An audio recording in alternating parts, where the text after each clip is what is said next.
tayo sa common bond of membership. Dito sa Article 6 ninyo, itong common bond na inilagay nyo dito, gaya nito, residential. Pag inilagay nyo dyan na residential, ibig lang sabihin na ang magiging membro ng inyong kooperatiba ay galing doon sa lugar ninyo, kung ano itong area of operation dito na nasa baba. Kung ano yung inilagay nyo dyan na area of operation, yung mga residente lang doon at mga nagtatrabaho, sabi niya kasi dito, working and residing or residing. So, ibig sabihin, kung taga doon ka sa lugar, kahit hindi ka taga roon, pero nagtatrabaho ka, or isa kang residente doon, ay pwede kang tanggapin na membro doon sa kanilang kooperatiba. Pero kailangan mong ma-meet yung mga minimum na requirements na nakasaad dun sa kanilang bylaws. Sunod dito sa Article 8. Dito sa Article 8, dito naman na ilalagay lahat ng mga naunang membro ng kooperatiba. O gaya nito. Yan, at tinakpan ko na lang yung mga address at pangalan nila. Yan, so yan, 43. So, dito rin sa ating articles, dito rin nakalagay yung bilang ng magiging board of directors.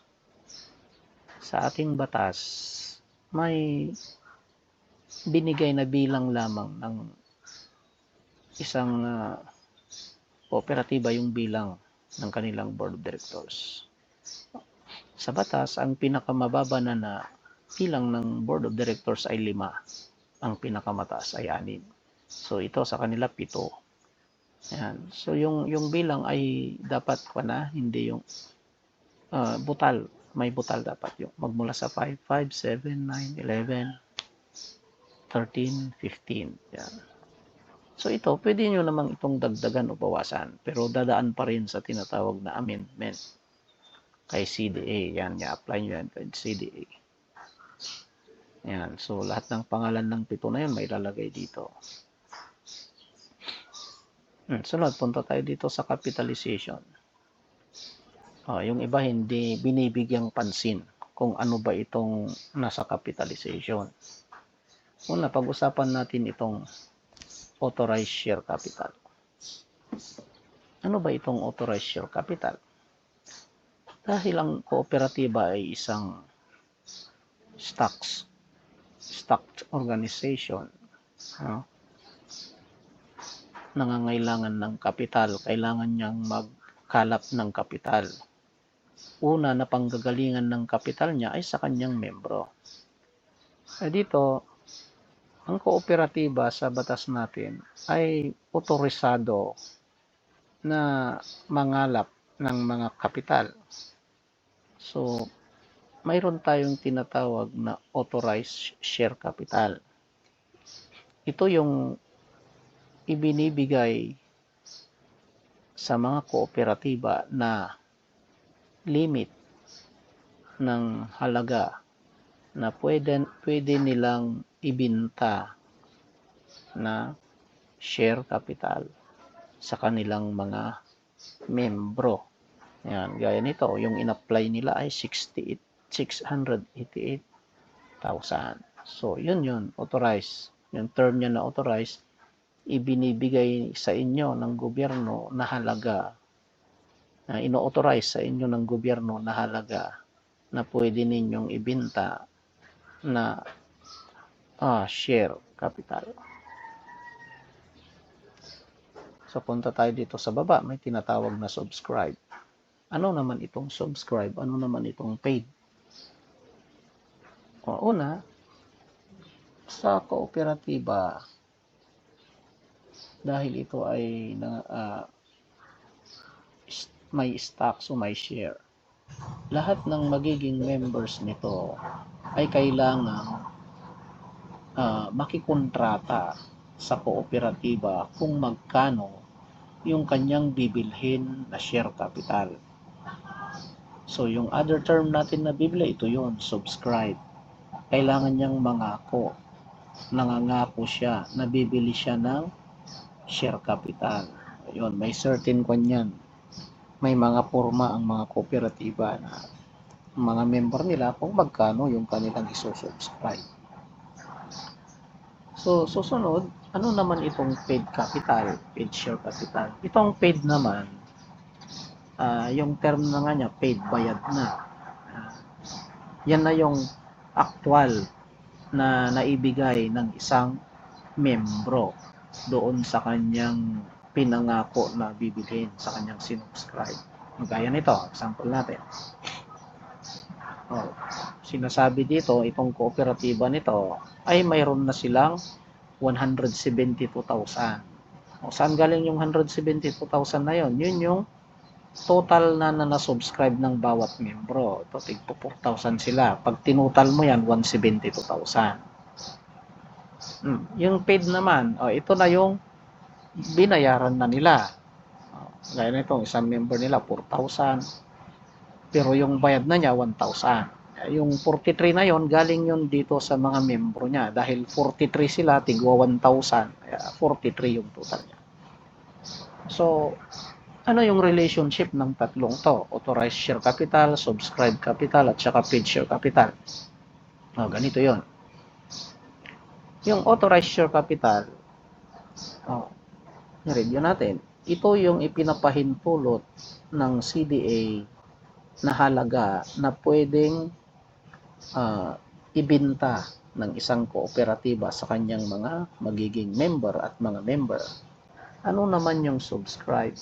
Itong subscribe naman, ito yung halaga ng share na ipinangako ng isang membro na bibilhin niya sa kooperatiba. So, pangako pa lang yan. Kontrata pa lang yan. Ano naman yung paid capital? Yung paid capital naman, paid share capital, ito na yung bayad na.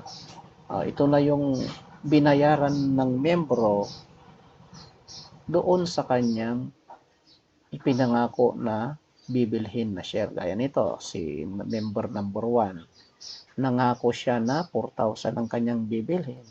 Pero, ang paid na niya, ibig sabihin yung ibinayad na niya, ipinauna niya na bayad ay 1,000. So, may kulang pa siya na 3,000.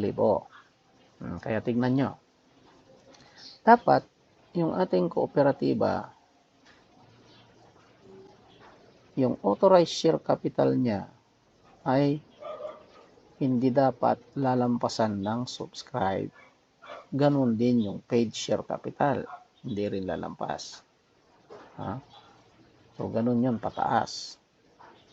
So, yun. Ulitin ko, yung subscribe capital, nakabase lang yan dito sa authorized. Ganon yung paid share capital din, nakabase din siya dito sa sinumpaan ng mga member. Okay, sunod natin. Mayroon tayong tinatawag dito na arbitral clause. So, nakasaad dito sa arbitral clause na ito na binibigyan ng kooperatiba ang Cooperative Development Authority na pumagitna kung sakaling may mga tumubo na sigalot sa kooperatiba o kaya sa ibang mga kooperatiba. Nakasaad din dito si treasurer, no? Yan, sinasabi niya dyan na ino-authorize siya ng membership na habang wala pang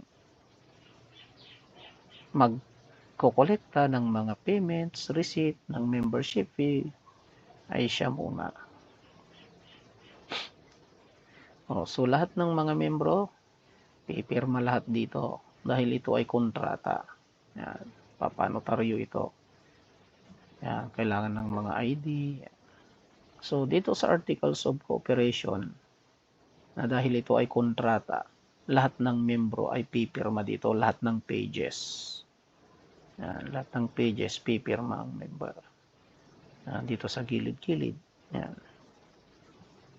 So, yan ang kabuuan ng tinatawag natin na Articles of Cooperation. So, kung may mga katanungan kayo, mag-comment lang yan sa ating comment section. At sana'y nakabahagi ulit tayo ng mga kaalaman. At kung may mga gusto pa kayong mga topiko na pwede nating pag-usapan, ay huwag kayong mahiyang mag-type dyan, mag-comment sa ating comment section. Ay susunod natin yung napag-uusapan, yung tungkol naman sa laman ng bylaws ng mga kooperatiba. So hanggang sa muli, magandang oras sa ating lahat. Maraming salamat. Sana'y may natutunan kayong bago at kapakinabang. Kung may mga tanong o suggestion kayo, pwede inyong iwan sa ating comment section. Abangan ang mga sumusunod na video natin. Maraming salamat. Kayong bago at kapakinabang. Kung may mga tanong o suggestion kayo, pwede inyong iwan sa ating comment section. Abangan ang mga sumusunod na video natin. Maraming salamat.